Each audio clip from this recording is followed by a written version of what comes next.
மகள் திருமேனி இயக்கத்தில் அஜித் நடிக்கும் விடாமுயற்சி திரைப்படத்தின் ஃபர்ஸ்ட் சிங்கிள் ஸ்வாதிகா வெளியாகி ரசிகர்கள் மத்தியில் வைப் ஏற்றியுள்ளது. அது மட்டுமின்றி அஜித்தின் நடன அசைவுகளை ரசிகர்கள் ட்ரெண்ட் ஆக்கி வருகின்றனர்.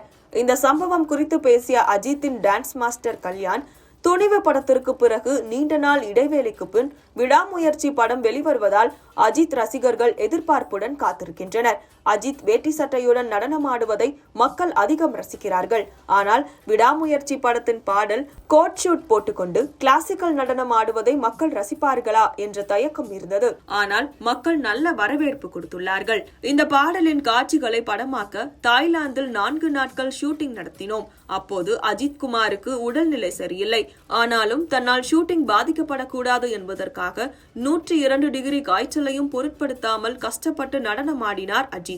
மாத்திரை சாப்பிட்டுவிட்டு நடித்துக் கொடுத்தார் என ஷூட்டிங் ஸ்பாட்டில் நடந்ததை பகிர்ந்து கொண்டார்.